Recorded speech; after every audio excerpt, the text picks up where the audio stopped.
Hi friends, ఒక చిన్న మినీలాగా అనమాట. సమ్మర్ హాలిడేస్ ఆల్మోస్ట్ ఫినిష్ అయిపోయాయి కదా. సో స్కూల్స్ అని ఓపెన్ చేయడానికి 1 వీక్ అయితే ఉందన్నమాట. సో 1 వీక్ నుంచి స్కూల్ నుంచి మెసేజ్ అయితే వస్తుంటాయి కదా. సో యూనిఫామ్ బుక్స్ వచ్చి తీసుకెళ్ళండి అని. సో మా వాడికి అయితే మెసేజ్ వచ్చింది. స్కూల్కి అయితే వెళ్ళిపోయామన్నమాట.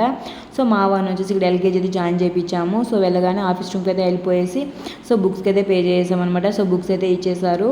ఇంకా పక్క రూమ్కి అయితే వెళ్ళిపోయేసి యూనిఫామ్ అయితే తీసుకున్నాము. సో ఇక్కడ వచ్చేసి చెక్ చేసుకోరండి అన్నారు. సో పక్క రూమ్కి వెళ్ళి యూనిఫామ్ అయితే చెక్ చేసుకొని వచ్చామన్నమాట. సో నేను వచ్చేసి కొంచెం ఫిట్గా లేకుండా కొంచెం లూజ్గా ఉన్నట్టయితే తీసుకున్నాను అనమాట. సో ఈ యూనిఫామ్ వచ్చేసి చాలా పర్ఫెక్ట్గా అయితే సెట్ అయిందనమాట. సో నేను వచ్చేసి కొంచెం లూజ్గానే తీసుకున్నాను. సో పిల్లలు పెరగడం తగ్గడం జరుగుతూ ఉంటుంది కదా. సో ఇంక ఇదైతే ఫిక్స్ చేసామన్నమాట. సో పక్క రూమ్లో వచ్చేసి సాక్షి షూ అయితే ఇచ్చారు. సో అవి కూడా చెక్ చేసుకొని ఒకసారి తీసుకున్నామన్నమాట. స్కూల్లో ఏమేమి తీసుకున్నాం అనేసి పార్ట్ 2 వీడియో అయితే యాడ్ చేశాను, తప్పకుండా వాచ్ చేసేయండి. సో ఇంకొచ్చేసి ఫ్రెండ్స్ అయితే మీట్ అయ్యారు. ఫ్రెండ్స్తో మా అడుగు ఇంటికి అయితే వెళ్ళిపోయామన్నమాట. వీడియో కానీ నచ్చినట్టు తప్పకుండా లైక్ చేయండి, కమెంట్ చేయండి, సబ్స్క్రైబ్ చేసుకోండి.